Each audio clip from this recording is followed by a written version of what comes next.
Subscribe कीजिए 10th class गणित channel को और बेल आइकन को दबाइए लेटेस्ट वीडियो देखने के लिए। हेलो फ्रेंड्स, चलिए इस वीडियो में हम 4 अप्रैल को जो आपको गणित का पेपर हुआ है उसको हल करेंगे। तो इससे आपको ये पता चल जाएगा कि आपके कितने क्वेश्चन सही है और कितने गलत है। तो चलिए पहले इसका सेक्शन जो ए है, सेक्शन ए को हल करते हैं। यहाँ पर जो पहला क्वेश्चन है कि 196 के अभाज्य गुणनखंडों की घातों का योगफल कितना होगा। तो इसका मैं आंसर बता देता हूँ। इसमें घातों का जो योगफल है वो 4 होगा, क्योंकि इसके आप अभाज्य गुणनखंड करोगे तो इसमें घात है वो 2 और 2 आएगी, तो 2 + 2 अगर करते हैं तो इसके घातों का योगफल होगा वो 4 हो जाएगा। अगला सेकंड क्वेश्चन है कि यदि एक द्विघात समीकरण के मूल अगर समान हो तो k का मान क्या होगा। तो मूल समान कब होंगे, जब b² - 4ac का मान 0 के बराबर होता है। तो यहां पर आपको abc का मान रखना था और इसको आप हल करोगे तो इसका जो आंसर आएगा वो ±4 आएगा। चलिए अगला जो क्वेश्चन है वो है कि बिंदु 3 और 4 की y अक्ष से दूरी क्या होगी। तो y का पूछा है तो आपको x का जो मान है वो बताना है। x का मान यहाँ पर 3 है तो इसका आंसर भी सही होता है, यानी कि 3 हो जाता है। अगला क्वेश्चन है 3x + 2y = 11 को संतुष्ट करने वाला युग्म कौन सा है। तो आप एक एक बार करके सभी मान रख के देख सकते हैं। इसमें x का जगह आपको पहले आपको 1 रखना था, फिर y की जगह आपको 4 रखना था। ये सभी मान आपको दिए हुए है। तो दोनों तरफ क्या है कि इसको हल करेंगे तो बराबर, इधर 11 है तो इस साइड में भी x और y का मान रखने पर 11 आना चाहिए। तो इसका जो आंसर होगा वो 1 और 4 यानी कि a है वो इसका सही उत्तर होगा, क्योंकि अगर x की जगह 1 रखेंगे, y की जगह 4 रखेंगे तो इसका जो आंसर है इस साइड को हल करेंगे तो 11 ही आएगा, 11 के बराबर 11 आएगा। तो 1 और 4 है, ये इसका आंसर a हो जाता। नेक्स्ट जो क्वेश्चन है इसमें दिया गया द्विघात समीकरण का विविक्तीकर क्या होगा। तो विविक्तीकर के लिए हम फॉर्मूला लगाएं b² - 4ac। b का मान यहाँ पर 10 है तो 10 का स्क्वायर करेंगे, ये आ जाएगा 100, माइनस में ये 4 है तो 4 की जगह 4, इंटू में a का मान यहाँ पर 3√3 है तो ये 3√3 आ जाएगा, और c का जो मान है वो रूट में 3 है तो ये आ जाएगा 100 माइनस 4 को 3 से गुणा करेंगे ये आ जाएगा 12, और गुणा में 3 को √3 से गुणा करेंगे तो ये 3 बन जाएगा, तो 12 × 36 हो जाएंगे, तो 100 - 36 करेंगे तो ये आ जाएगा 64। तो इसका आंसर जो द है वो राइट आंसर होगा। चलिए अगला क्वेश्चन है, यहाँ पर एक समांतर श्रेणी है 18 a b और -3 समांतर श्रेणी में है तो a + b का मान क्या होगा। तो यहाँ पर ये पहला पद है, ये दूसरा पद है, ये तीसरा पद है और ये चौथा पद है। तो यहाँ पर जो हमें इसका चौथा पद दिया गया है यानी a4, तो हम लिख देंगे a4 बराबर आपको -3 लिखना था, a4 को लिख सकते हैं a + में 3d बराबर में माइनस में 3 आ जाता। अब a का मान 18 है तो a की जगह हम 18 लिख देंगे, यहाँ पर 18 प्लस में आएगा 3d बराबर में -3, 18 इधर आके माइनस में हो जाएगा तो 3d बराबर ये आ जाएगा -21 हो जाएगा, और d का मान आ जाएगा यहाँ से -7, 21/3 करेंगे तो -7 आएगा। अब -7 है, ये d का मान आ गया, a का मान यहाँ पर 18 है, तो दूसरा पद अगर निकालते हैं तो दूसरा पद इसमें a दिया गया है तो a का मान क्या आएगा। तो देखिए प्रथम पद 18 है, इसके अंदर सार्वंतर जो d का मान है वो प्लस करते जाएंगे, तो 18 में -7 को प्लस करेंगे तो ये 11 आ जाएगा, फिर इसमें -7 को प्लस करेंगे तो ये आ जाएगा 4। अब देखिए a + b का मान कितना होगा, a का मान कितना है 11 और b का मान 4 है, दोनों को अगर प्लस करते हैं तो 15 होते हैं, तो इसका जो आंसर आता वो आ जाता है ये 15, यानी कि सही इसका सही आंसर होता। चलिए नेक्स्ट जो क्वेश्चन है 3 sec 45 और cos 45 डिग्री। तो यहाँ पर 3 की जगह 3 आ जाता है और sec 45 का मान होता है √2, cos 45 का मान 1/√2, 2 से ये 2 कट जाता है तो 3 को 1 से गुणा करेंगे तो 3 आ जाता है, तो इसका आंसर द हो जाता है। चलिए नेक्स्ट क्वेश्चन देखिए। अगला जो क्वेश्चन है कि वृत्त की वह जीवा जिसकी लंबाई वृत्त की त्रिज्या से दुगुनी, तो वृत्त की जो त्रिज्या होती है उससे दुगुनी होती है, कौन होता है, व्यास होता है। तो इसका आंसर होता है व्यास, यानी कि ब इसका आंसर हो जाता है, त्रिज्या से डबल व्यास ही होता है। चलिए अगला दिया गया है कि एक वृत्त की त्रिज्या 3.5 सेमी है तो वृत्त की परिधि होगी। तो वृत्त की परिधि यहाँ पर 22 सेंटीमीटर होती है। कैसे होती है कि वृत्त की त्रिज्या में दी गई है तो परिधि का सूत्र लगाना है 2πr, 2 की जगह 2 आता, पाई का मान 22/7, त्रिज्या यहाँ पर 3.5 दी गई है, 7 का भाग देते तो इसमें आ जाता 0.5 और 22 को 2 से गुणा कर देते 44 गुणा ये आ जाता 0.5, इनको गुणा करेंगे तो ये 22 सेंटीमीटर आ जाएगा। चलिए अगला क्वेश्चन दिया गया है कि घन का संपूर्ण पृष्ठीय क्षेत्रफल 486 सेंटीमीटर है। तो घन का संपूर्ण पृष्ठीय क्षेत्रफल का सूत्र होता है 6 भुजा स्क्वायर बराबर आ जाता 486। यहाँ से 6 का भाग देंगे तो भुजा स्क्वायर बराबर आ जाएगा हमारे पास में 8 और 1 81 आ जाएगा, तो भुजा का मान यहाँ से निकल जाएगा 9। तो घन की भुजा क्या होगी 9 सेंटीमीटर होगी, तो द जो है वो इसका सही आंसर होगा, तो 9 सेंटीमीटर घन की भुजा आ जाएगी। चलिए अगला क्वेश्चन दिया गया है, एक बंटन दी गई है और इसका बहुलक पूछा है। तो इसमें सबसे ज्यादा बार जो संख्या रिपीट हुई है वो इसका बहुलक हो जाएगा। तो यहाँ पर 4 है, वो सबसे ज्यादा बार आया है, तो इसका बहुलक क्या होगा, 4 होगा। अगला क्वेश्चन है कि एक पासे को फेंकने पर 4 से बड़ा अंक आने की प्रायिकता। तो 4 से बड़े कौन होते हैं, 5 होता है और 6 होता है। मतलब कि अनुकूल परिणाम तो 2 है और कुल परिणाम 6 हो जाएंगे, क्योंकि पासे के अंदर 6 अंक होते हैं। तो 2/6 बराबर 1/3, तो 1/3 इसकी प्रायिकता हो जाती है। चलिए इसके बाद में रिक्त स्थानों की पूर्ति करनी है यहाँ पर। तो 95 तथा 152 का महत्तम समापवर्तक क्या होगा, यानी हमें HCF निकालना था। तो यहां पर इसका अगर आप HCF निकालते हो तो इसका HCF आएगा 19। और सेकंड प्रश्न है कि वृत्त पर स्थित एक बिंदु से स्पर्श रेखा खींची जा सकती है। तो अगर वृत्त के ऊपर एक बिंदु होगा तो उससे एक ही स्पर्श रेखा हम खींच सकते हैं। तो यहां पर एक आ जाता है। अगला क्वेश्चन दिया गया है कि cos स्क्वायर 45। तो cos स्क्वायर 45, अब cos 45 का मान होता है 1/√2, ये होता है। इसका अगर स्क्वायर करेंगे तो क्या आ जाएगा, 1/2। तो इसका उत्तर आता 1/2।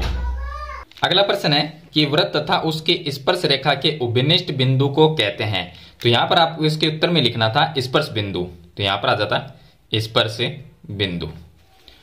चलिए अगला क्वेश्चन है, यदि 5, 7, 9 x का समांतर माध्य 9 हो तो x का मान क्या होगा। यहां पर हमें समांतर माध्य तो 9 दिया गया है, तो इसकी जगह आपको 9 बराबर में, ये देखिए इन संख्या को प्लस करना था। ये 4 संख्या है तो बट्टे में 4 आता, और संख्या को प्लस कर लेते हैं। तो ये 7 और 5 12 प्लस 9 ये हो जाएंगे 21। तो 21 प्लस x आ जाता। अब इनको वज्र गुणा करेंगे तो 21 प्लस x को 1 से गुणा करेंगे, 21 प्लस x आ जाता, और बराबर में 9 चौकी 36 हो जाएंगे। 36 में से 21 माइनस करेंगे तो ये आ जाएगा 15। तो यहां पर आपको इसके उत्तर में 15 लिखना था। चलिए अगला क्वेश्चन है कि दो पासों को एक साथ फेंकने पर अंकों का योग 7 आने की प्रायिकता। तो अंकों का योग 7 कब होगा, कौन कौन सी ऐसी संख्या है, तो वो सभी आपको संख्या लिखनी थी। तो इसके उत्तर में आपको 1/6 लिखना था। इसकी प्रायिकता 1/6 आएगी। कैसे आएगी देखिए, अब ऐसी कौन सी संख्या है जिनका योग करने से 7 आता है, मतलब 5 से के अंक होने चाहिए वो। तो हम लिख सकते हैं 5 + 2 या 2 + 5, 4 + 3 या 3 + 4, 1 + 6 हो जाएगा और 6 + 1 हो जाएगा। तो 1 2 3 4 5 और 6, यानी कि 6/36, तो 1/6 इसकी प्रायिकता होगी। चलिए अगला क्वेश्चन हल करते हैं। अगले क्वेश्चन में दिया गया है कि k के किस मान पर समीकरण युग्म इतने के अनंत हल होंगे। तो k का हमें मान ज्ञात करना है। तो इसमें आपको क्या लिखना था कि a1/a2 बराबर b1/b2 बराबर में c1/c2। अब इन सभी के मान लिखेंगे। तो a1 का मान यहां से 3 और बट्टे में a2 का मान किया जाएगा, और बराबर में b1/b2। b1 का मान -2 है तो ये -2, और b2 का मान यहां से 5 लिख देंगे। वज्र गुणा करेंगे तो इन दोनों को गुणा करेंगे तो माइनस में 2 के, और 5 को 3 से गुणा करेंगे 15 आ जाएगा। तो k बराबर आ जाएगा -15/2, ये k का मान आ जाता। चलिए अगला जो क्वेश्चन हमें दिया गया है वो दिया गया है कि द्विघात समीकरण के मूल ज्ञात करने का श्रीधराचार्य सूत्र लिखना है। तो आपको सिर्फ सूत्र लिखना था x बराबर -b प्लस माइनस √ में b² - 4ac बट्टे में 2a, ये सूत्र लिखना था। चलिए अगला क्वेश्चन दिया गया है, ये भी छोटा सा क्वेश्चन है। किसी समांतर श्रेणी का प्रथम पद a है और सार्वंत्र d है, तो पांचवा पद क्या होगा। तो आपको पांचवा पद बताना है। पांचवा पद होता है a5, इसको हम लिख सकते हैं a + 4d से, ये लिखना था आपको। a5 बराबर a + 4d, ये उत्तर होता है इसका। अगला क्वेश्चन दिया गया है कि 2 tan 30 1 - tan² 30 डिग्री का मान क्या होगा। तो यहां पर 2 की जगह 2 लिखना था, और tan 30 का मान होता है 1/√3, और बटे में यह आ जाता 1 - tan 30 का मान 1/√3, और यहां पर इसका स्क्वायर आ जाता। तो ये ऊपर तो हो जाता 2/√3 और बटे में हो जाता 1 - 1/3। अब नीचे वाली संख्या का लघुत्तम लेंगे तो ये 2/√3 आ जाएगा, और इसका लघुत्तम लेंगे तो ये 3 - में 1/3, ये इसका लघुत्तम आता है। अब ये तो आ जाएगा ऊपर तो 2/√3 आ जाएगा, और बट्टे में ये आ जाएगा 2/3। अब इस संख्या को पलट के ऊपर ले जाएंगे तो ये आ जाएगा 2/√3, और गुणा में 3 ऊपर चला जाएगा, 2 नीचे आ जाएगा, 2 से 2 कट जाएगा, तो ये 3/√3। 3 को हम लिख सकते हैं √3 गुणा √3, और बटे में ये आ गया √3, इससे ये कट जाएगा, तो इसका उत्तर है वो √3 आता है। तो जिसने इस तरह से हल किया है उसका सही है। अगला क्वेश्चन देखिए, 1 - cos² थीटा। तो 1 - cos² थीटा बराबर हम sin² थीटा लिख सकते हैं। तो अंडर में हम लिख देंगे sin² थीटा। अब स्क्वायर और अंडर कट जाएगा तो ये आ जाएगा sin थीटा। थीटा का मान 60 डिग्री है तो हम लिख देंगे ये sin 60, और sin 60 का मान होता है √3/2, तो ये इसका उत्तर हो जाता है। अगला क्वेश्चन दिया गया है कि 10 मीटर ऊंची मीनार के शिखर से, मीनार की ऊंचाई कितनी है 10 मीटर, शिखर से पृथ्वी पर एक बिंदु का कोण है 30 डिग्री, अवनमन कोण, बिंदु की मीनार के आधार से दूरी ज्ञात करनी है। मतलब अगर ये मीनार है तो यहां पर कोई बिंदु है तो ये आधार हो गया, इस तरह से चित्र बनाना था। उसके बाद में बिंदु की मीनार के आधार से दूरी, मतलब ये बिंदु है और ये मीनार का आधार है, तो ये दूरी आपको ज्ञात करनी है, मतलब आधार है वो ज्ञात करना है। तो ये लंब हो गया 10 मीटर क्योंकि मीनार की ऊंचाई है, और ये आधार हो गया, तो लंब बटे आधार आता है tan थीटा में, यहां पर tan 30 आ जाता है और लंब की जगह 10 आ जाता, आधार को x मानना था तो ये x आ जाएगा। tan 30 का मान 1/√3 होता है और बराबर में आ जाता 10/x आ जाता है। x को 1 से गुणा करेंगे तो x आ जाएगा, 10 को √3 से गुणा करेंगे तो 10/√3, तो ये आ जाएगी बिंदु की मीनार के आधार से दूरी, मतलब ये आधार आ जाता। तो इस तरह से हल करना था। अगला क्वेश्चन हल करते हैं। इसमें दिया गया एक ऊर्ध्वाधर छड़, मतलब इस तरह से एक छड़ है ऊर्ध्वाधर, ये छड़ हो गई कि लंबाई, इसकी लंबाई, ये इसकी लंबाई है, सॉरी यहां पर ये इसकी लंबाई है, ऊर्ध्वाधर छड़ की जो लंबाई है उसकी छाया, तो ये छाया हो गई, ये हो गई इसकी छाया। छाया की लंबाई का अनुपात 1/√3 है, तो हम इसको क्या है दोनों तरफ x मानेंगे। कैसे मानेंगे, एक के साथ में भी x लिखना है कि 1x हो गया, ये √3x हो गया, इस तरह से लिखना है। तो ये लंब बटे आधार tan थीटा में आ जाएगा। यहां पर हमें सूर्य का उन्नयन कोण ज्ञात करना है, मतलब थीटा का मान, तो लंब बटे आधार tan थीटा होता है, तो tan थीटा बराबर लंब है 1x और बटे में आधार है √3x, x से x कट जाएगा तो ये आ जाएगा tan थीटा बराबर 1/√3। अब tan में 1/√3 किसका मान होता है, tan 30 का मान होता है, तो ये आ जाएगा tan थीटा बराबर tan 30 डिग्री, इसकी जगह हम tan 30 लिख देंगे, तो थीटा का मान क्या आएगा 30 डिग्री आएगा। तो इस तरह से आपको सूर्य का उन्नयन कोण ज्ञात करना था, तो जिसका 30 डिग्री आया उसका आंसर सही है। चलिए अगला क्वेश्चन हल करते हैं। इसमें दिया गया 3 सेमी त्रिज्या लेकर एक वृत्त बनाना था। तो पहले तो आपको इस तरह से एक 3 सेंटीमीटर त्रिज्या का वृत्त बनाना था तथा केंद्र O से, ये केंद्र O है इसका, इस केंद्र से 5 सेमी दूर स्थित बिंदु P से वृत्त पर 2 स्पर्श रेखा खींचिए और उनका माप लिखना है। तो यहां से ये जो केंद्र है इससे 5 सेंटीमीटर दूर आपको एक बिंदु P लेना था और इस बिंदु P से 2 स्पर्श रेखा खींचनी है। तो पहले तो ये जो रेखा है इसका हम करेंगे समद्विभाजन, तो यहां से इसका इस तरह से समद्विभाजन हो जाता, इस तरह समद्विभाजन होता, और यहां से हम इसको केंद्र मानकर और वृत्त को इस तरह से, जो प्रकार को इस तरह से घुमाकर और एक वृत्त बना लेते हैं, ये वृत्त बन जाता। अब ये वृत्त पहले वाली वृत्त को एक यहाँ और एक यहाँ काटता है, इनको P से मिला देंगे तो ये स्पर्श रेखा हो जाएगी। उसके बाद में आपको माप लिखना है इनका कि ये स्पर्श रेखा की जो लंबाई है वो माप कर लिखनी है। चलिए अगला क्वेश्चन हल करते हैं। अगला क्वेश्चन है कि 5 सेमी लंबा एक रेखाखंड AB खींचना है। तो हम सबसे पहले तो एक रेखाखंड बनाएंगे 5 सेंटीमीटर लंबा। तो आपको इस तरह से एक रेखाखंड बनाना था 5 सेंटीमीटर लंबा, ये A हो जाएगा, ये B हो जाएगा। AB खींचिए, उसे 2:3 के अनुपात में विभाजित करना है। तो इसके साथ में एक न्यून कोण बनाते हुए इस तरह से किरण खींचनी थी। यहाँ पर अनुपात 2 और 3 है, दोनों को जोड़ेंगे तो 5 होंगे, तो 5 चाप काटने थे, 5 भाग करने थे, 1 2 3 4 और 5। लास्ट वाले को B से मिलाना था इस तरह से। तो ये A1 A2 A3 A4 और ये लास्ट वाला A5, इस तरह से लास्ट वाले को हमने B से मिला दिया। अब यहाँ पर छोटा अनुपात इसमें 2 है तो यहाँ पर A2 पर आपको चाप काटना था, लेकिन पहले यहाँ पर इस तरह से प्रकार को घुमाना था और A2 पर भी ऐसे घुमाना था, ये दूरी नाप के और यहाँ पर चाप काटना था। ये जो A5B है इसके समांतर एक रेखा यहाँ पर खींचनी थी, तो ये 2:3 में डिवाइड हो जाएगी। तो इस तरह से इसका जो चित्र है वो आपको बनाना था। उसके बाद में इसकी रचना की कोई जरूरत नहीं है क्योंकि ये 1 नंबर का क्वेश्चन है, अगर आप इतना करके आए हो तो सही है। चलिए अगला जो क्वेश्चन दिया गया है कि किसी वृत्त का तिर्यकखंड उस वृत्त का चतुर्थांश है। चतुर्थांश कब होगा, जब एक वृत्त के 4 भाग होते हैं। तो अगर 2 व्यास बना देते हैं तो 2 व्यास बनाने से वृत्त के 4 भाग हो जाते हैं और एक भाग को हम चतुर्थांश कहते हैं। तो तिर्यकखंड में केंद्र पर बनने वाले कोण का माप क्या होगा। अब देखिए चतुर्थांश जब होता है, चतुर्थांश तो उसमें हमेशा ही 90 डिग्री कोण बनता है। तो ये केंद्र पे ये कोण बनेगा यहाँ पर, चाहे ये हो सकता है, इधर वाला कोण ले सकते हैं या इधर वाला, कोई भी एक कोण ले सकते हैं। तो चतुर्थांश में हमेशा 90 डिग्री का कोण बनता है। तो थीटा का मान यहाँ पर आपको 90 डिग्री लिखना था। चलिए अगला क्वेश्चन है कि अच्छे प्रकार से फेंटी गई 52 पत्तों की एक गड्डी में से एक पत्ता निकाला जाता है। इस पत्ते के दैला होने की प्रायिकता। तो 52 पत्ती में कितने दैला के जो पत्ते होते हैं, मतलब जिसपे 10 नंबर लिखा होता है, वो कितने होते हैं, 4 होते हैं। तो 52 पत्ती में 4 दैला होते हैं और कुल पत्ती हमारे पास में 52 है, तो 4/52 का मतलब 1/13, 1/13 इसकी प्रायिकता आ जाती है। चलिए अगला क्वेश्चन हल करते हैं। सेक्शन बी है। सेक्शन बी में जो प्रश्न दिए गए वो सभी 2-2 नंबर के प्रश्न है। तो यहां पर देखिए पहला जो क्वेश्चन है कि 13/125 का दशमलव प्रसार क्या होगा। तो इसमें आपको 13 का 13 लिखना था और 125 को हम लिख सकते हैं 5 की घात 3, ये लिख सकते हैं। अब दोनों को बराबर करने के लिए ऊपर भी आपको 2 की घात 3 से गुणा करना था, नीचे भी आपको 2 की घात 3 से गुणा करना था। अब इसका दशमलव प्रसार क्या होगा, इसका दशमलव प्रसार शांत होता, ये होगा शांत। चलिए अब यहां पर देखिए 13 का 13 लिख देंगे, गुणा 2 की घात 3 का मतलब 8 होता है, और इसको हम लिख सकते हैं 5 दूनी 10, 10 की घात 3 लिख सकते हैं। 13 को 8 से गुणा करेंगे तो ये आ जाएगा 104, और 10 का क्यूब होता है 1000, 1000 का भाग देंगे तो ये आ जाएगा 0.104, ये इसका दशमलव प्रसार होता है। चलिए अगला क्वेश्चन हमें दिया गया है कि x² - x के शून्य ज्ञात करना है। ये जो बहुपद है इसका शून्य ज्ञात करना है। तो शून्य ज्ञात करने के लिए हम इसको लिखेंगे x², देखिए गुणा करने पर 6 आना चाहिए और माइनस करने पर 1 आना चाहिए।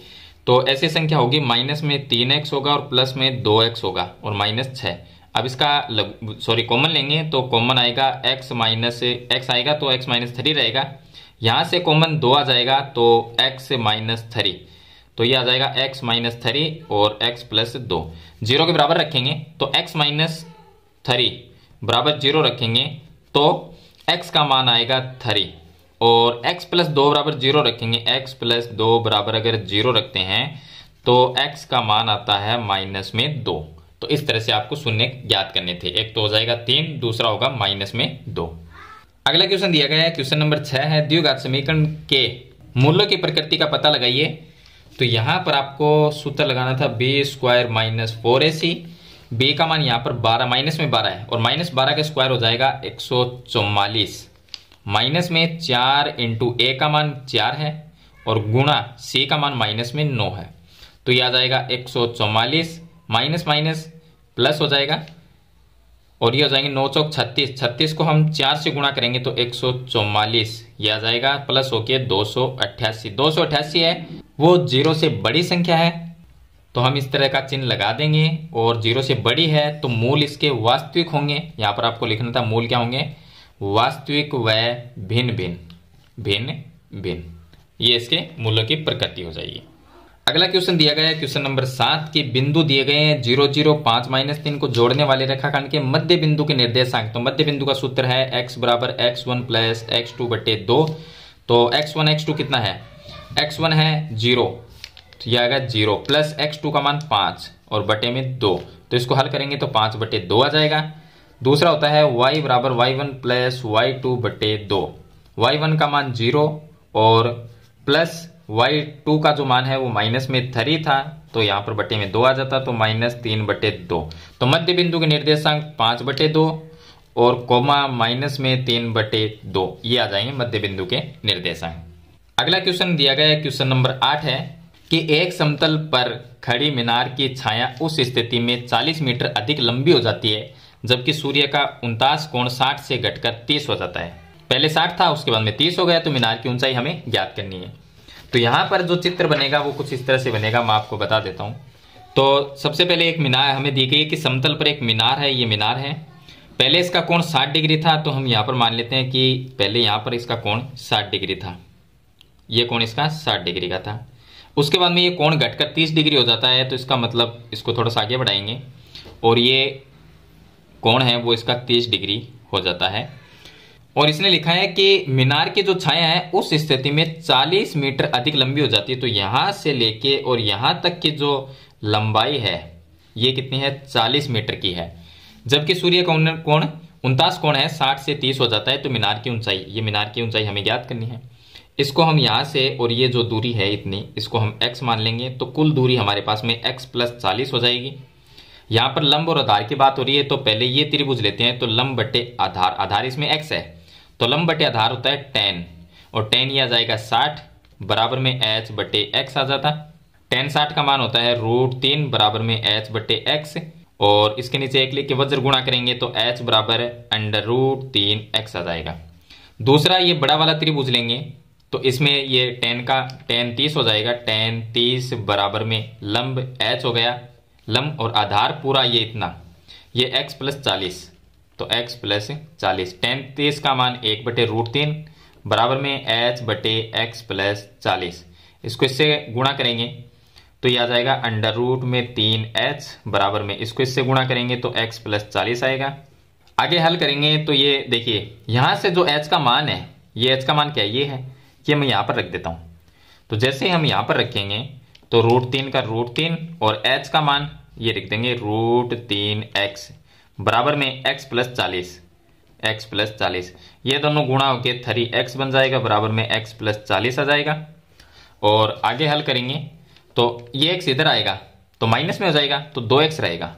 2x बराबर 40 तो x बराबर 40/2 का मतलब 20 आ जाए। x का मान ये आ गया, लेकिन मीनार की ऊंचाई h का मान ज्ञात करना है तो x का मान आप इसके अंदर रख दो तो h का मान क्या आ जाएगा, h बराबर x की जगह हम 20 लिखेंगे तो 20/3 ये मीनार की ऊंचाई हो जाएगी। तो इस तरह से हल करना है। तो अगर आपने इस तरह से हल किया है तो आपका आंसर बिल्कुल सही है। चलिए अगला क्वेश्चन हल करते हैं। इसमें दिया गया है क्वेश्चन नंबर 9 में कि 6 सेमी भुजा के नाप वाले एक समद्विबाहु त्रिभुज की रचना करनी है। पहले आपको 6 सेंटीमीटर का समबाहु त्रिभुज बनाना था जिसमें तीनों ही भुजा 6-6 सेंटीमीटर की होगी। फिर एक अन्य त्रिभुज की रचना करनी है जिसकी भुजाएं दिए हुए त्रिभुज की संगत भुजाओं की 2/3 गुनी होनी चाहिए। तो पहले हमें एक त्रिभुज बनाना था। पहले तो इस तरह से एक त्रिभुज बनेगा जिसमें ये भी 6 और ये भी 6 ये भी 6 होती। उसके बाद में आपको समरूप त्रिभुज की रचना करनी है जिसकी भुजाएं 2/3 गुनी होनी चाहिए। तो कितनी होनी चाहिए, 2/3 गुनी। 2/3 गुनी होगी तो यहाँ पर न्यून कोण बनाते हो इस तरह से आपको एक किरण खींचनी है। अब इसमें आपको 3 चाप काटने हैं तो 1 2 3 लास्ट वाले को इसके साथ में मिलाने था तो इसको ए बी नाम दे देंगे, ये ए बी हो जाएगी और यहाँ पर ये किरण x हो जाएगी। इसको इसके साथ में मिलाना था। अब छोटा अनुपात 2 है तो पहले आपको इस तरह से चाप घुमाना था। उसके बाद में ये 2 है, दूसरा चाप है, इसके ऊपर भी आपको इस तरह से घुमाना था। ये जो A3 है ये A3 है, ये A2 है, ये A1 है। यहाँ पर चाप घुमाने के बाद में आपको ये दूरी नाप के और एक चाप यहाँ पर काटना था। फिर इसको इसके साथ में ऐसे मिलाना था। यहाँ पर भी आपको एक चाप इस तरह से घुमाना था, यहाँ पर भी ऐसे घुमाना था, जितना यहाँ पर है उतना यहाँ पर। ये दूरी नाप के एक चाप ऐसे काटना था और इसको इसके साथ में मिला देना था। तो ये जो त्रिभुज बना है वो समरूप त्रिभुज होता है पहले वाले त्रिभुज का जो हमने समबाहु त्रिभुज बनाया था। तो इसकी भुजाएं 2/3 गुनी हुई। तो इस तरह से आपको ये चित्र बनाना था और इसकी रचना करनी थी। चलिए अगला क्वेश्चन हल करते हैं। अगला क्वेश्चन हमें दिया गया है कि 4 सेमी त्रिज्या के एक वृत्त पर ऐसी 2 स्पर्श रेखाएं खींचिए जो एक दूसरे के समांतर हो। समांतर का मतलब हमें 90 डिग्री का कोण बना के। तो इसमें 4 सेमी त्रिज्या दी गई है। पहले एक वृत्त बनाना था 4 सेंटीमीटर का, ये इसका केंद्र हो गया। इसमें एक व्यास बना लेंगे इस तरह से। अब दोनों स्पर्श रेखा क्या होनी चाहिए, समांतर होनी चाहिए। समांतर होनी चाहिए तो यहां पर भी 90 डिग्री का कोण ना, ये 60 120 और ऐसे चाप काट के ये 90 का। तो एक तो स्पर्श रेखा ये होगी। इसी तरह से यहां पर बनाना था ये 60 ये 120 और यहां पर चाप 90। तो इस तरह से ये दूसरी स्पर्श रेखा होती। तो दोनों क्या होगी, समांतर होगी, क्योंकि 90 डिग्री के कोण के ऊपर है दोनों। यहां पर भी कोण 90 डिग्री है और ये भी 90 डिग्री है, तो दोनों क्या होगी, समांतर होगी। तो इस तरह से आपको रचना करनी है। चलिए अगला क्वेश्चन हल करते हैं। अगला क्वेश्चन हमें दिया गया है क्वेश्चन नंबर 11 कि यदि 2 समरूप त्रिभुजों के क्षेत्रफल बराबर है तो सिद्ध कीजिए वे दोनों सर्वांग सम होते हैं। तो इसको सिद्ध कैसे करना था, देखिए 2 त्रिभुज बना लेते हैं। एक तो ये त्रिभुज ABC मान लेते हैं, ये ABC। दूसरा त्रिभुज हम मान लेते हैं ये DE और F, है ना। इसने लिखा है कि दोनों के क्षेत्रफल बराबर है, मतलब एरिया ऑफ ABC इस त्रिभुज का क्षेत्रफल बराबर है एरिया ऑफ DEF। तो दोनों का क्षेत्रफल बराबर दिया गया है तो सिद्ध करना है ये दोनों सर्वांग सम है। सर्वांग सम की शर्त है कि देखिए ये दोनों समरूप है तो इनके कोण तो क्या होंगे, बराबर होंगे। और इसके भुजा को हम बराबर कर लेते हैं। तो कोण तो बराबर, ये कोण इसके बराबर है और ये कोण इसके बराबर है और ये कोण इसके बराबर। तो इस तरह से क्योंकि समरूप है तो अब हम इसकी भुजा को क्या करते हैं, बराबर करते हैं। तो भुजा हम BC जो है इसके बराबर हम EF को बराबर कर लेते हैं। कैसे करेंगे, देखिए इनका क्षेत्रफल बराबर है तो 2 समरूप त्रिभुज का क्षेत्रफल बराबर, तो क्षेत्रफल का जो अनुपात होगा मतलब एरिया ऑफ ABC और बटे में ये लिखेंगे एरिया ऑफ DEF। दोनों त्रिभुज के क्षेत्रफल का अनुपात जो है वो बराबर होता है कि इनकी जो भुजा होती है उनके वर्ग के। तो यहां पर हम लिख देंगे ये BC बटे EF दोनों का स्क्वायर, BC का स्क्वायर बटे EF का स्क्वायर, ये इसका नियम है। अब यहां पर देखिए क्षेत्रफल दोनों ही बराबर है, तो इससे ये कट जाएगा, तो यहां पर 1 आ जाएगा, तो ये आ गया 1 बराबर में BC बटे EF, ये लिख देंगे क्योंकि स्क्वायर से स्क्वायर कट जाएगा। अब आगे हल करेंगे तो इसको इसके साथ में गुणा कर देंगे, इसको ऐसे गुणा करेंगे, वज्र गुणा करेंगे एक लिख के, तो BC बराबर EF आ जाएगा, BC बराबर EF। अब ये हो गई दोनों भुजाएं बराबर, ये भुजा इसके बराबर है, अब ये भुजा इसके बराबर है और कोण इसके बराबर है, तो B कोण बराबर है E के, तो हम लिख देंगे कोण B बराबर कोण E है, और कोण C है वो F के बराबर है, कोण C बराबर कोण F है, ये लिख देंगे।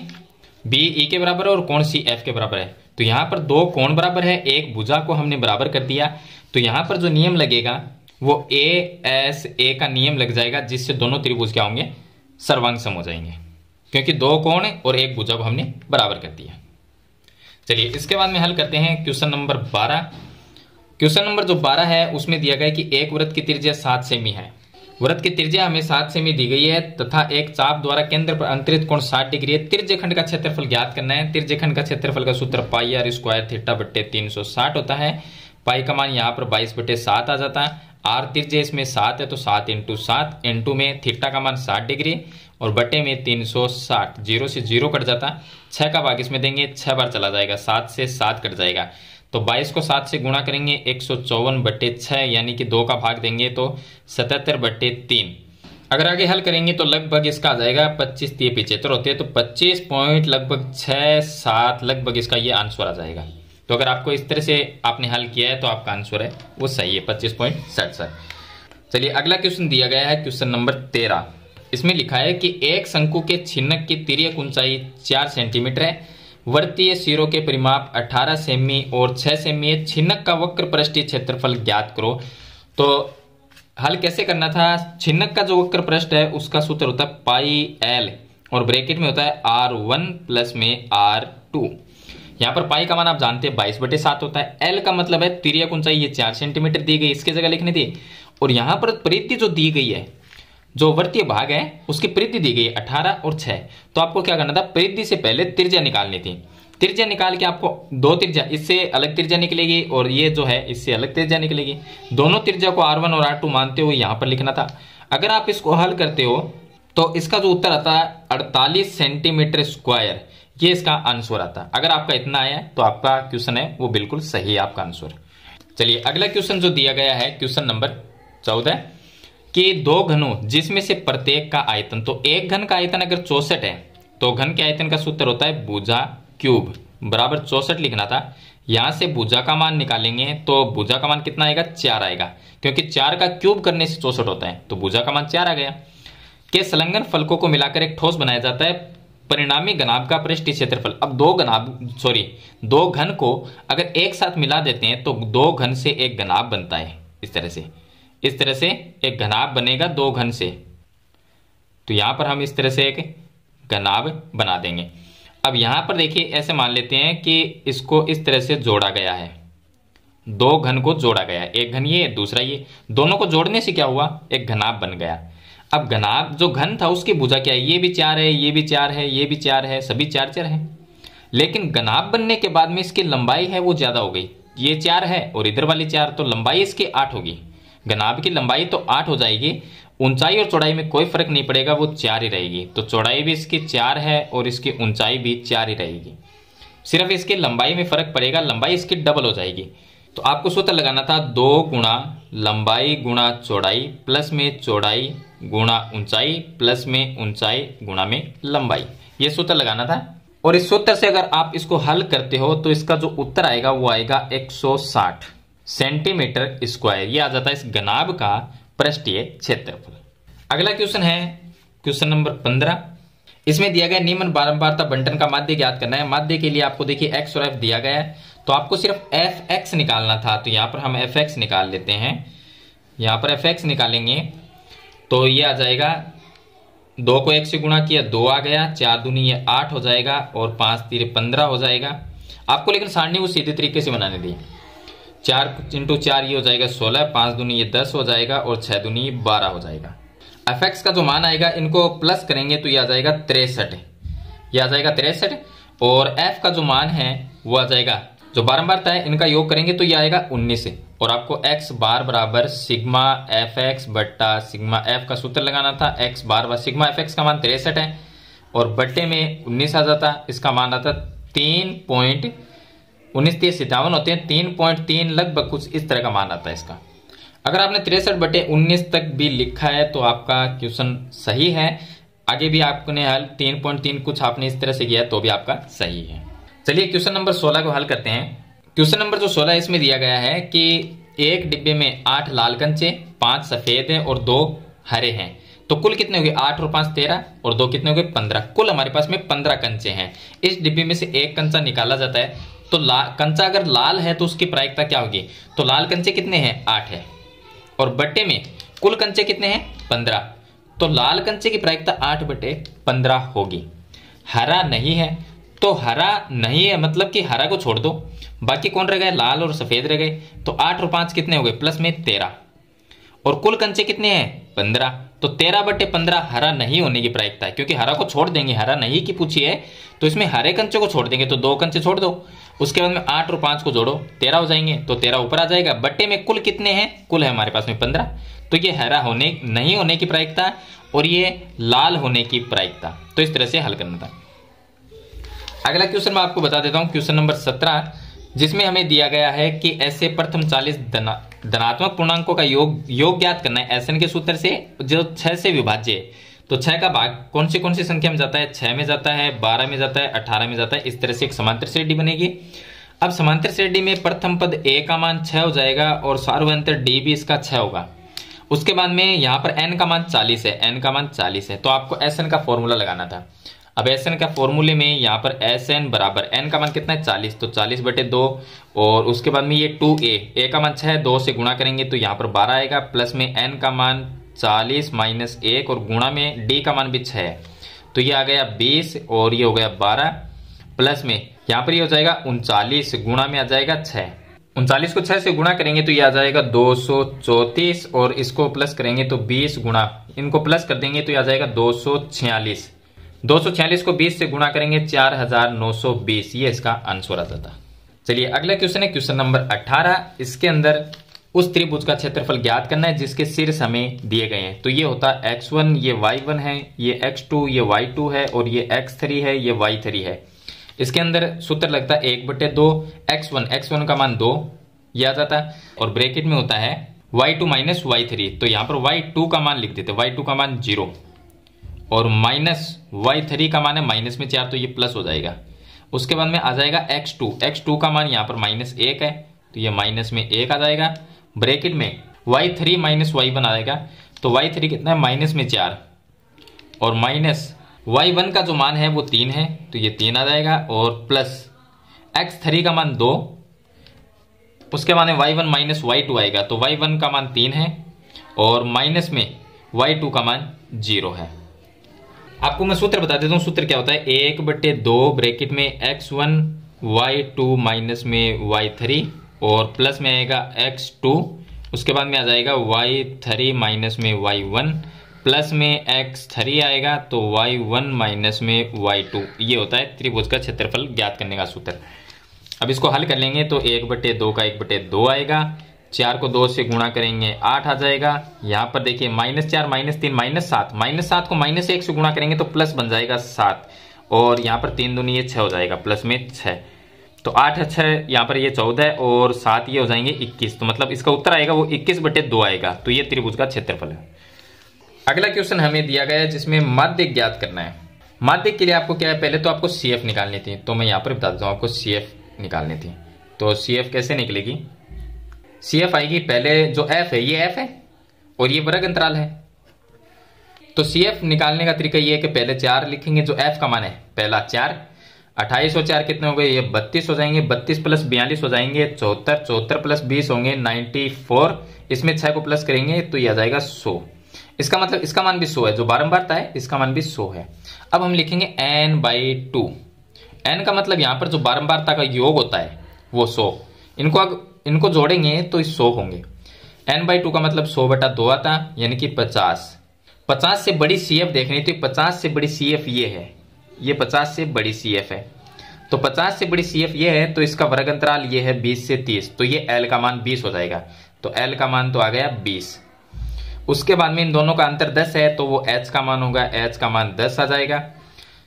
यहां पर जो 74 है उससे पहले वाला CF होगा, तो CF कितना होगा, 32 होगा। और F का मान यहां पर, ये जो हमने CF देखी थी पहले 74, यहां पर ये F का मान 42 होगा, तो F बराबर 42 हो जाएगा। अब हम सूत्र लगाएंगे M बराबर L। L का मान कितना है, यहाँ पर 20 है, तो यह आ जाएगा 20 और प्लस फिर आता है N/2 का मान। N/2 का मान कितना है, 50, माइनस में CF का मान 32 और बट्टे में इसके आ जाता है F का मान है 42, तो यह आ जाता है 42 और गुणा में H का मान आ जाता है 10। अब ये आ जाएगा 20 प्लस 50 माइनस 32 करेंगे 18, गुणा में ये आ जाएगा 10 और बट्टे में 42। इसमें 6 का भाग 3 बार जाता है, इसमें जाता है 7 बार, तो ये आ जाएगा 20 प्लस 10 गुणा 3, ये आ जाएंगे 30/7। तो ये आएगा 20 प्लस 30 में 7 का भाग देंगे तो ये आ जाएगा 4.28, लगभग इतना आएगा। दोनों को प्लस कर देंगे तो ये 24.28 इसका मध्य है वो निकलता।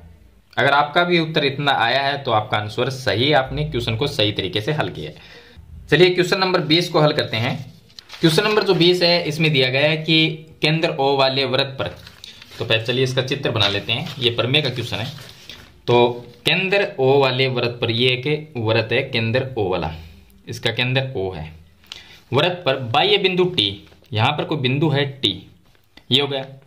दो स्पर्श रेखाएं TP TQ खींची गई है, तो एक तो स्पर्श रेखा ये हो जाएगी, ये TP हो गई और ये हो जाएगी TQ, ये Q हो जाते। सिद्ध कीजिए कि PTQ, देखिए ये PTQ मतलब कि ये कोण है बराबर 2 गुणा OPQ, तो ये O और ये P, पहले तो इनको मिला देते हैं OP। अब Q ये है, मतलब कि ये होगा इस तरह से।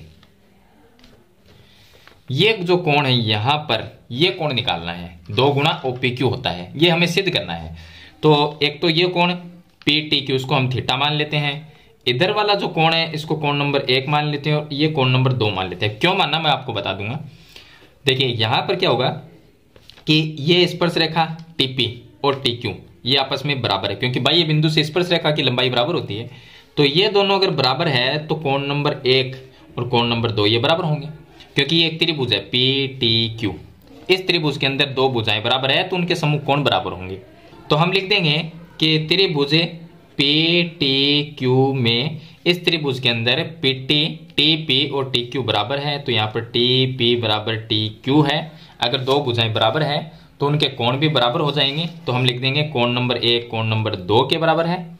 अगर इस त्रिभुज के तीनों कोणों को जोड़ते हैं तो ये आ जाएगा कोण नंबर 1 प्लस कोण नंबर 2, 1 2 और थीटा प्लस थीटा, तो 180 डिग्री होगा।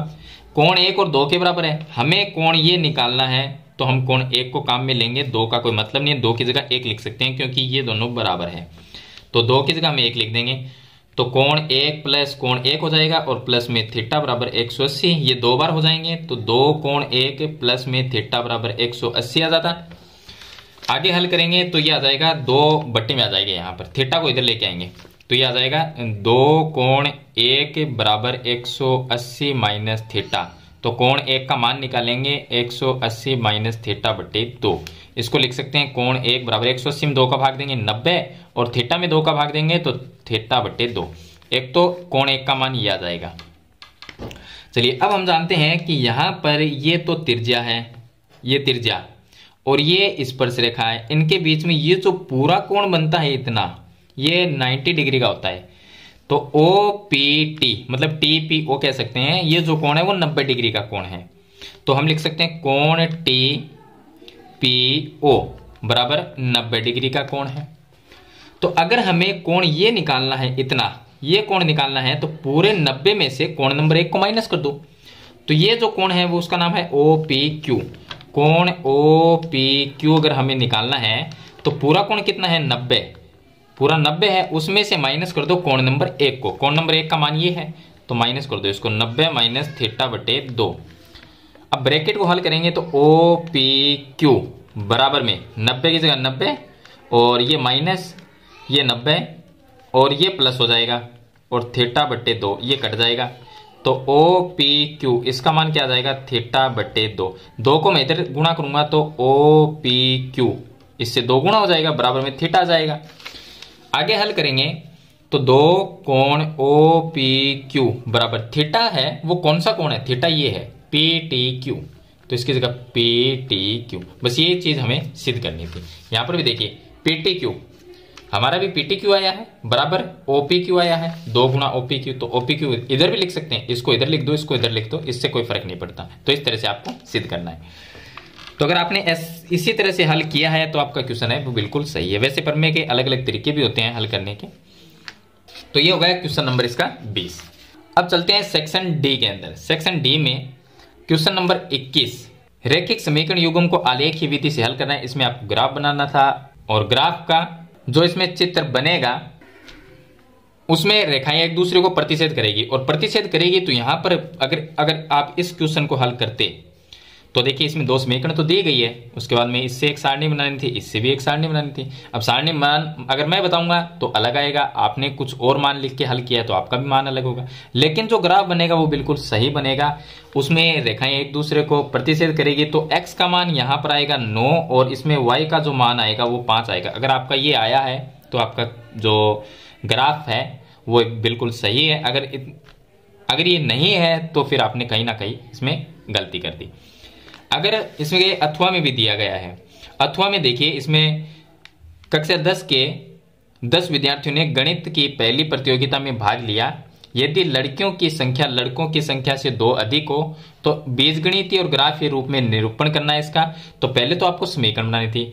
अब देखिए लड़की और लड़के मिलाकर 10 है, मतलब x प्लस वाई बराबर 10 मान लेते, क्योंकि इसमें लड़की और लड़की को x मान लेते, लड़कों को y मान लो, या लड़कों को x मान लो, लड़कियों को y मान लो, किसी को मान सकते हो। तो दोनों का योग जो है वो 10 है, क्योंकि कक्षा के 10 विद्यार्थी है। उसके बाद में दिया कि लड़कियों की संख्या लड़कों की संख्या से 2 अधिक है, तो ये आ जाता है x माइनस वाई बराबर में 2।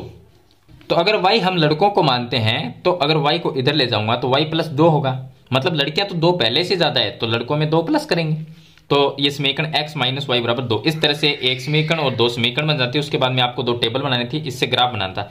अब इसका उत्तर क्या आएगा, उत्तर आएगा इसका x का मान तो 6 था और y का मान इसके अंदर आएगा 4। तो x का मान 6 और y का मान 4 है।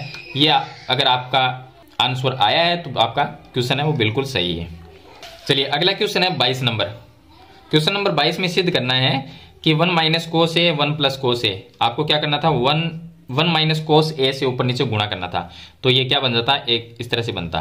देखिए ऊपर भी हम 1 माइनस कोस ए लिखेंगे, नीचे भी हम 1 माइनस कोस ए, इसका अगर इस तरह से गुणा करेंगे तो क्या होगा, ये दोनों ब्रैकेट एक जैसे हैं तो 1 माइनस कोस ए का होल स्क्वायर होता, और नीचे एक बार प्लस और एक बार माइनस में होता तो ए स्क्वायर माइनस बी स्क्वायर लग जाता, जो सर्वसमीका है वो लगती। तो इसमें आपको लिखना था 1 का square minus cos square A, तो ये तो आ जाता है ऐसा कैसा, कोस ए का होल स्क्वायर और अंडर रूट ऐसे ही रहता है।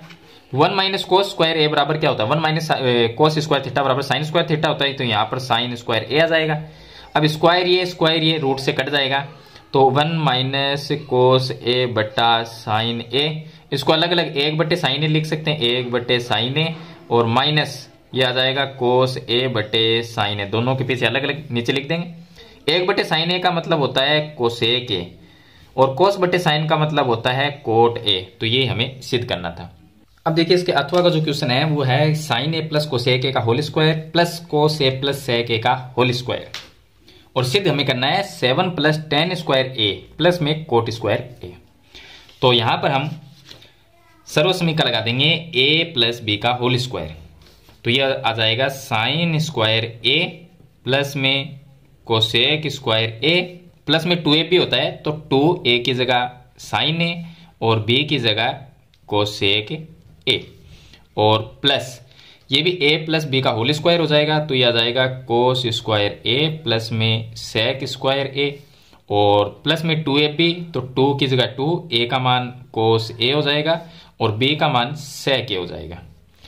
अब देखिए साइन स्क्वायर ए ये आ जाएगा, और इसके पास में प्लस में कोस स्क्वायर ए लिख देंगे, तो ये आ गया कोस स्क्वायर ए। उसके बाद में कोसेक है, यहाँ पर है कोसेक स्क्वायर ए और प्लस 2 साइन ए।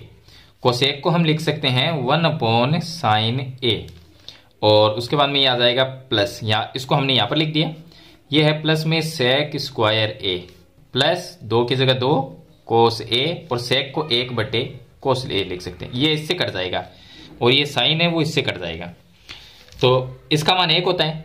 Sine square theta plus cos square theta का मान इसकी जगह हम 1 लिख देंगे। यहां पर 2 रह गया, यहां पर 2 रह गया, तो प्लस में 2 और प्लस कोसेक स्क्वायर ए, मतलब कोसेक स्क्वायर ए की जगह हम लिख सकते हैं 1 प्लस कोट स्क्वायर ए और सेक स्क्वायर ए का एक फॉर्मूला है 1 प्लस टेन स्क्वायर ए। 1 प्लस टेन स्क्वायर ए क्या होता है? सेक स्क्वायर ए होता है। तो यहां पर देखिए 1 2 ये 5 और ये 6 और ये 7, ये आ गया 7 टेन स्क्वायर ए पहले लिख देंगे और प्लस में कोट स्क्वायर ए। ये चीज हमें इसमें सिद्ध करनी है। चलिए अगला जो क्वेश्चन है वो हमें बहुलक का दिया गया है, क्वेश्चन नंबर 23। एक बहुलक है, दूसरे में माध्य ज्ञात करना है। तो बहुलक में देखिए क्या होगा कि बहुलक सबसे सरल जो है वो बहुलक का ही है। इसमें सबसे पहले तो ये देखना है आपको सबसे बड़ी बारंबारता क्या है। सबसे बड़ी बारंबारता 44, तो ये F1 का मान, इससे पीछे वाला F0 का, इससे आगे वाला F2 का। अब जो सबसे बड़ी बारंबारता है उसके सामने जो भी वर्ग अंतराल होता है उसमें जो पहली संख्या होती है वो L का मान हो जाता है और ये सभी मान हम इसके सूत्र में लिख देंगे। तो चलिए इससे बहुलक निकालते हैं। तो बहुलक का सूत्र होता है Z बराबर L प्लस में F1 माइनस F0 बटे में 2F1 माइनस F0 माइनस में F2 और गुणा में H, ये आ जाएगा। चलिए अब आगे हल करते हैं। तो देखिए Z की जगह Z आ जाएगा बराबर L का मान कितना है, जो वर्ग अंतराल होता है उसकी पहली संख्या 40 और प्लस उसके बाद में F1 का मान 44 बड़ी बारंबारता माइनस F0 इससे पीछे वाली 20 ये आ जाएगी बटे में 2F1। F1 कितना है 44, उसका दुगुना 88 माइनस में 20 माइनस F2 का मान 26, ये आ गया 26 और H क्या है, जो वर्ग अंतराल है 40 और 55 इसके बीच का अंतर, ये आ गया 15। अब इसको हल कर लेते हैं। तो ये आ जाएगा 40 प्लस में इनको माइनस करेंगे तो ये आ जाएगा 24 गुणा में ये 15 आ गया और बट्टे में इसको माइनस करेंगे तो 88 में ये दोनों संख्या माइनस किए तो 42 आ जाएगा। इसमें 6 का भाग 4 बार, इसमें 6 का भाग 7 बार जाएगा तो ये आ जाएगा 40 प्लस में 15 को 4 से गुणा करेंगे 60 बटे 7।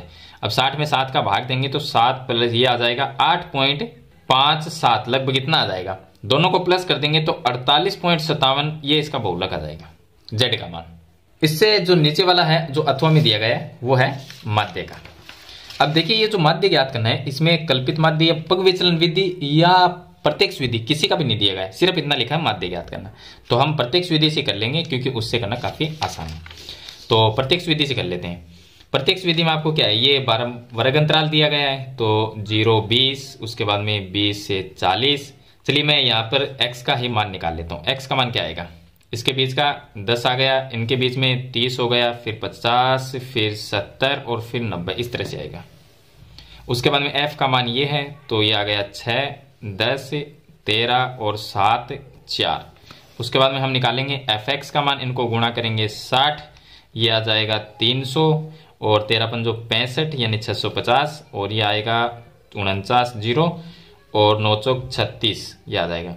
इनको सभी को अगर हम देखिए इसको प्लस करेंगे सिग्मा एफ का मान निकलेगा, यहाँ पर आ जाएगा 40 और इसको हल करेंगे प्लस करेंगे तो ये आ जाएगा 1800।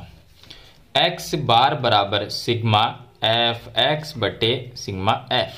सिग्मा एफ एक्स का मान 1800 और बट्टे में इसके सिग्मा एफ का मान 40 आ जाएगा। 0 से 0 कट जाएगा। 180 में 4 का भाग जाता है 45 बार, क्योंकि 45 को 4 से गुणा करने पर 180 आता है। तो ये आ गया x बार बराबर ये आ जाएगा 45। तो ये इसका माध्य निकल जाएगा। अब आपने कोई भी विधि सीखी है 45 आए तो आपका आंसर है वो सही है। तो ये इसका लास्ट क्वेश्चन हो गया, क्वेश्चन नंबर 23, जिसमें माध्यक और बहुलक हमें दिया गया है। तो इस पेपर का कंप्लीट सॉल्यूशन मैंने आपको बता दिया है। अब इसके अनुसार आप मुझे कमेंट में ये जरूर बताएं कि आपके कितने क्वेश्चन सही है और कितने गलत है, कितने आपके नंबर आ सकते हैं इस पेपर के अंदर।